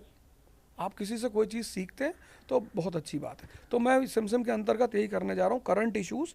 1 घंटा मैं एनसीईआरटी पढ़ूंगा और 1 घंटे करंट इश्यूज़ पे चर्चा करूँगा। ठीक, तो ये तो हो गया अरेबियन नाइट से सिमसिम। ब्लूटूथ कोर्स क्या है? वो ब्लूटूथ को ही मैंने कन्वर्ट किया है सिमसिम में। अच्छा, उसी को कन्वर्ट किया है। प्लस सिमसिम कोर्स में एक और सबसे खास बात ये है कि इसमें मैंने आईएएस की जो पूरी जानकारी है, जैसे किसी को नहीं पता कि भाई प्री क्या है, मेंस क्या है, मेंस में कितने पेपर है, इंटरव्यू कैसे होता, तो ए से जेड तक पूरी इंफॉर्मेशन मैंने सिमसिम कोर्स में डाल दी। मतलब आपको यहाँ तक मैंने बता दिया है कि भाई साहब कौन सी शर्ट पहनकर किस वक्त पढ़ना चाहिए। तो वो पूरी इंफॉर्मेशन, मतलब एक बार ये क्या, ये जरा एक्सप्लेन करिए, कौन सी शर्ट पहन के? नहीं, मेरा यह कहने का मतलब ये था कि जैसे आप अगर सिल्क का कपड़ा पहनेंगे गर्मी में तो sweating पसीने होगी। पसीने हो जाएंगे। स्वेटिंग होगी, डिहाइड्रेशन फील होगा, और ज़्यादा डिहाइड्रेशन हुआ तो आप वॉशरूम ज़्यादा जाएंगे, पानी ज़्यादा तो पिएंगे, टाइम वेस्ट होगा। तो टाइम मैनेजमेंट आपका खराब होगा। तो आप कोशिश करिए, अगर आप अकेले लाइब्रेरी में बैठे हैं तब तो एक सॉफ्ट कपड़ा पहन के वहाँ ऐसा नंगे चले जाइए, लेकिन अगर आप घर में बैठे हैं तो एक सॉफ्ट कपड़ा पहन लीजिए और आराम से पढ़िए। तो वो सारी खाना कैसे खाने, जैसे खाने पे मैंने चर्चा की है। अब सुबह सुबह आप उठे, 5 केला खा लिए, 2 गिलास दूध, 6 अंडा, ये भर गया। तो जब ये भर जाता है पेट, तो ये निकम्मा हो जाता है, क्योंकि फिर ये सारा कहता ब्लड जो है कि यार डाइजेशन वो- के लिए चला गया। एग्जैक्टली वो फिर कहता है यार यूट्यूब में वो गाना लगाओ कजरारे कजरारे वाला। फिर वो वैगनर पे काम नहीं करता, वैगनर प्लेट टेक्टोनिक, तो वो तो फिर वहां जाता ही नहीं। इसलिए खाने का, कपड़े का, टाइमिंग का, जैसे आप रात में कोशिश करें, जितने भी लोग तैयारी करते हैं या पढ़ते हैं, वो कोशिश करें कि 10 से 1 के बीच में सो लें। वो बहुत प्यारा समय है नींद का। अगर आप 10 से 1, 2 के बीच सो लेंगे, जैसे आजकल लोग कहते हैं मैं रात में पढ़ता हूं, आपको नींद ही नहीं आती रात में। बहुत सारे लोगों को रात में नींद ही- पढ़ाई के अलावा हर चीज होती है। हाँ बिल्कुल। वो मन एक मन क्या करता है, बहाना बना लेता है कि भैया हम पढ़ रहे थे। और जो भी पढ़ने वाले लोग हैं वो मोबाइल से दूरी बना लें, नहीं तो कयामत तक पढ़ेंगे तो पढ़ते रहेंगे। तो यू सिमसिम वाला जो कोर्स है, ये सब की चर्चा मैंने उसमें की है कि आपके जैसे आप बाहर निकले, आपने एक चैप्टर तैयार किया प्रियम्बल, और आप बाहर निकले कमरे से, भाई आप निकलेंगे ही निकलेंगे, आप बाहर निकले। अब हम बाहर निकले तैयार करके, आपसे रास्ते में मुलाकात हो गई, आप भी एस्पिरेंट है। मैंने कहा यार भाई साहब एक बात बताओ यार, ये सोशलिस्ट वगैरह बाद में क्यों ऐड किया? अब इससे पहले आप रसिया से पैसा लेके कराए। अब इससे पहले आप हमसे कहें कि वो राखी सावंत जी दूसरी शादी करने जा रही, मैंने आपको एक मुद्दा दे दिया। तो बात भी करनी है तो अपने कंडीशन पे करनी है, अपने फील्ड में, अपने फील्ड में करनी है, कि वो जो हमारा बाहर का 1 घंटे का कन्वर्सेशन है चाय पीते पीते, वो भी प्रॉफिटेबल हो जाए। ऐसा नहीं कि बाहर नहीं जाना, कमरे में पड़े रहे, हाइबरनेशन में चले गए, 10 साल बाद बाहर निकले तो देखे यार मार्स पे लोग घूमने जा रहे हैं। इतना भी नहीं होना चाहिए। तो आपका संगत कैसा होना चाहिए? भले ही किसी को चाय पिलानी पड़े दिन में 3 बार, पर उस लड़के से दोस्ती करो जो आपके पास बैठकर सवाल इकोनॉमी, पॉलिटी, ज्योग्राफी, आईआर से करता है। तो ये सारे फैक्टर अगर जैसे बहुत सारे लड़के हैं, उनके माँ बाप इस फील्ड में नहीं जानते क्या है, तो बेचारे कहते हैं फ़ोन पर, भैया पट्टीदार लोग परेशान किए हैं, ज़मीन कब्जा किए ले रहे हैं, मजबूर हैं वो बेचारे। अच्छा, वो सोचते हैं कि यार हम ऐसा बच्चे से कहेंगे तो बच्चा और प्रेशर में आके और बढ़िया से प्रेशर में पढ़ेगा। आके पढ़ाई करेगा। तो आप उनसे कहिए कि बहुत जल्दी मेरी पहली पोस्टिंग ही सेक्रेटरी टू पीएम होने जा रही है अम्मा, और हमको तो डायरेक्ट इंटरव्यू से लेने जा रहा है। बस बाबा एक सन्यासी मिले तो वो कहे थे कि अम्मा पापा से कह दो कि 6 महीना तुमसे तैयारी पे कोई बात ना करे, नहीं तो सिलेक्शन नहीं होगा। जब बहुत सारी चीज़ों को हम समाज में इस्तेमाल करते हैं तो ये भी तो कर सकते हैं। कृष्ण भगवान वाली फिलॉसफी। बस कृष्ण भगवान वाली फिलॉसफी की जो है अपने मुद्दों पे बने रहना है। एक किताब भी आप लिखें, कुछ क्वेश्चन पेपर आंसर वाली, सुनने में आया। एक्चुअली आईएएस की प्रिपरेशन में 2 चीज़ों का बड़ा महत्व है। मतलब लोग किताब खरीदें या ना खरीदें, वो क्वेश्चन बैंक है बेसिकली। मैंने बहुत लोगों को देखा, अभी मेरे पास लोग लड़के आते हैं, सर मैं 4 साल से प्रीलिम दे रहा हूँ, मेरा नहीं हो रहा है। मैंने पूछा अच्छा बताओ औरंगजेब पर आज तक कितने क्वेश्चंस बने? नहीं पता उनको। गांधी पे कितने क्वेश्चंस बने? नहीं पता उनको। भैया जब आपको पता ही नहीं कि किस टॉपिक से क्या क्वेश्चन फ्रेम होता है तो आप तैयारी क्या करोगे? पढ़ाई थोड़ी है, ये तैयारी है। अब आपको एक चैप्टर तैयार करना है हिस्ट्री का, Gandhi and era, non cooperation movement. तो उसको पढ़ने से पहले जो लोग नहीं दिल्ली आना चाहते, ये फार्मूला उनके लिए है। उनको पढ़ने से पहले, उस नॉन कोऑपरेशन मूवमेंट को पढ़ने से पहले आप नॉन कोऑपरेशन मूवमेंट का प्रीलिम्स का चार्ट बना लो पिछले 15 साल के क्वेश्चन का, और मेंस का चार्ट बना लो पिछले 15 साल का क्वेश्चन का। दोनों चार्ट आप सामने रख लो और फिर उस बेसिस पर आप उस टॉपिक को तैयार कर लो। मजे की बात यह है कि ये सारी चीजें टॉपिक्स जब स्कूल में थी एक भी याद नहीं आता था, आज सब क्लियरली पन्ना लिखा हुआ दिखाई दे रहा है कहाँ लिखा हुआ था। तो वो जो प्रीलिम्स की वर्कबुक है वो ओसवाल पब्लिकेशन की तरफ से वो मैंने बनाई है। ये नहीं लगता आपको कि सिविल सर्वेंट्स जितने बनते हैं there should be a law कि इनके बच्चे गवर्नमेंट स्कूल्स में ही पढ़े, जिन चीज़ों को ये देख रेख रहे हैं वही फैसिलिटीज़ यूज़ करें, कि ये नहीं कि सिविल सर्वेंट के सारे बच्चे अमेरिका और लंदन में पढ़ रहे हैं और जिस गवर्नमेंट स्कूल के वो इंचार्ज हैं वो टूटा फूटा खंडर बना हुआ है। तो अगर आप गवर्नमेंट सर्वेंट हैं तो आपको सारी गवर्नमेंट की फैसिलिटीज़ यूज़ करनी चाहिए, public transport, government hospital. Government hospital. Government hospital तो ये चले जाएंगे तो ये तो आधे मिनट में मर जाएंगे। वो मजदूर तो बेचारा सरवाइव कर जाता है क्योंकि अंदर से बहुत मजबूत है। ये जितने सो कॉल्ड अधिकारी हैं, मंत्री हैं, सिर्फ इनको इमरजेंसी वार्ड में अगर एंटर करा दिए तो आधा से ज़्यादा तो कार्डियक चले जाएंगे। तो ये वहाँ कानून नहीं बनना चाहिए कि यार जिसकी चीज़ के तुम इंचार्ज हो वो तो इस्तेमाल करो, तभी तो सही होगा। एक्चुअली क्या है ना कि एक डेमोक्रेटिक कंट्री में जहाँ जनता खुद राजा है वहाँ हर चीज़ को कानून से इम्प्लीमेंट करना थोड़ा सा चैलेंजिंग है। मतलब हम चॉइस देते हैं आदमी आपको को। लगता है ये मोटी चमड़ी के लोग खुद से करेंगे? नहीं, कभी नहीं करेंगे। जब तक मैं बता रहा हूँ इन सारे समस्याओं का बस एक समाधान है। मैं इस देश की जनता से अपील करता हूँ कि आप चाहते हो मेरे ही जाति का लीडर हो, बहुत अच्छा, मैं स्वागत करता हूँ। अगर आप दलित हैं तो आप अपने में से कोई अंबेडकर जैसा आदमी निकाल लो। मतलब आप ब्राह्मण है, ठीक है, आप अपने में से कोई आदमी निकालो। आप मुस्लिम है तो आप कोई मौलाना आज़ाद निकाल लो जो आपके बारे में सोचे। एपीजे कलाम निकाल लो जो विजन 2020, मतलब एक वो मुसलमान है जिसकी किताब है विजन 2020।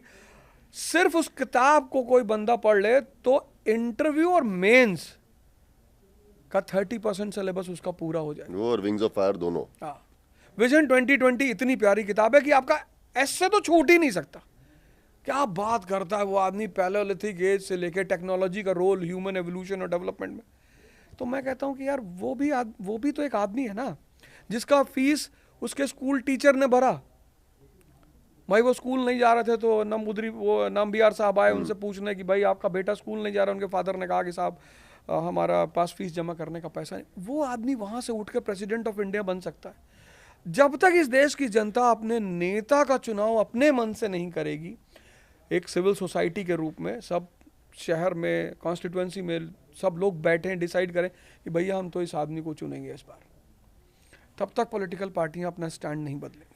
एक आपका मैं रील देख रहा था दंड बैठक वाला, क्या है वो फंडा, कुछ भी मन करे दंड बैठक 20 दंड बैठक पे लो है? चक्कर ये है कि मन जो है हाँ, उसको जब हरामखोरी मिलती है हाँ। तब वो बदतमीजी करता है। फॉर एग्जाम्पल, जैसे फॉर एग्जाम्पल बुद्ध हैं सिद्धार्थ के रूप में, तो जब तक वो महल में रहे, भोग विलास स्त्रियां, उनको पता चल गया था, क्योंकि मैं मानता हूं कि उस आदमी का जो लेवल ऑफ ऑब्जर्वेशन है बहुत हाई है। बाहर निकले, जिसको हम ये शब्द जो इंडिया में है तपस्या, ये तप से बना है। अब ये कप है, हम इतने ही ग्लास का कटोरा अगर बनाना चाहें तो हमें इसे मेल्ट करना पड़ेगा, कम से कम 1000 डिग्री सेल्सियस इसको टेम्परेचर देना पड़ेगा। उसके बाद ये मेल्ट करके लिक्विड हो जाएगा, हम इसे कटोरे के फॉर्म में ले आएंगे। वही जब ह्यूमन बीइंग पर लागू होता है तो उसे तपस्या कहते हैं। तो जिसका भी मन बदलने को तैयार नहीं, अब बैठा है लड़का, जब आप मूवी देखते हो तो आपका मन टाइम नहीं दिखाता, जब आप पढ़ते हो हर 5 मिनट पे घड़ी पे चला जाता है, 4:15 बस 4 बजे से बैठे। पढ़ाई में लड़का 4 बजे बैठता, 4:15 पे उसको लगता है कयामत आने का टाइम हो गया, यार टाइम ही नहीं कट रहा है। यह है मन की बदतमीजी। तो मैं कहता हूं खड़े होके पढ़ो। जैसे बहुत सारे लड़के बोलते हैं सर उल्टे सीधे ख्याल आते हैं। मैंने कहा उल्टे सीधे क्या ख्याल आते हैं? अरे अब मैं आपसे नहीं बता, मैंने कहा बता दे, मैं कौन सा तेरी रील बनाने जा रहा हूँ। नहीं सर वो जो है मास्टरबेशन बहुत हो रहा है सर। हाँ तो भैया जब दूध पियोगे 4 गिलास, अंडा खाओगे, अंडा खाओगे, सिर्फ प्रोटीन लीले जा रहे हो। बड़ा प्यारा शब्द है हमारे घर में, जब माँ बाप नाराज होते थे तो कहते थे लील लो लील लो। तब मुझे उसका लीलने का मतलब नहीं समझ में आता था। अब मुझे वो जब मैं डिकोड करता हूँ, लीलना मतलब कि बिना आउटपुट के सिर्फ खाए जाना। तो आज ज्यादातर लोग लील ही रहे हैं। उनको लग रहा है कि भैया आपकी जबान बहुत तेज हो गई, आप खाए जा रहे हो, मेहनत आप कर नहीं रहे हो, तो मन तो अपनी हरकतें करेगा ही। Home delivery. हाँ, 2 बजे रात में खाना मंगा रहे हैं, चटोरी गली में घूम रहे हैं।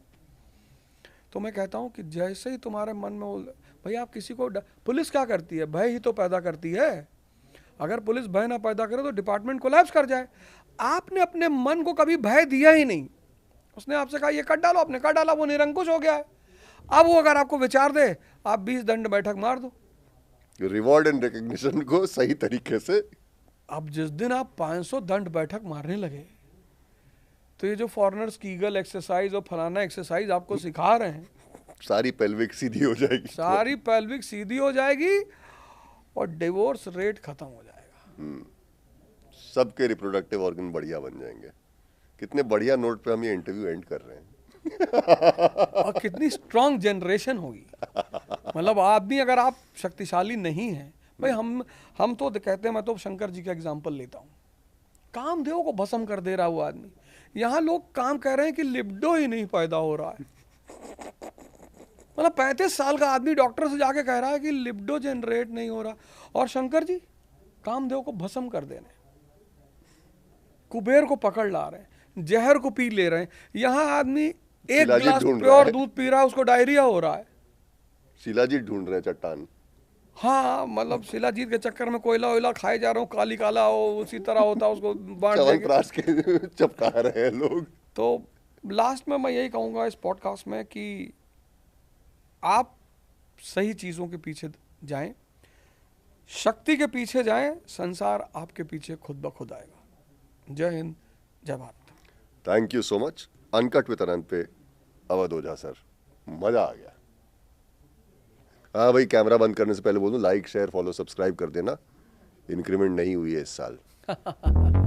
झाड़ियों के पत्ते गिनता नहीं, रोज रोज काम करके मैं थकता नहीं। ये समाज जितना भी कह ले मुझको, मैं डीट किसके बाप की भी सुनता नहीं। तुम करते रहो अपने सपनों को फील, मैंने बैठे सजा दी महफिल।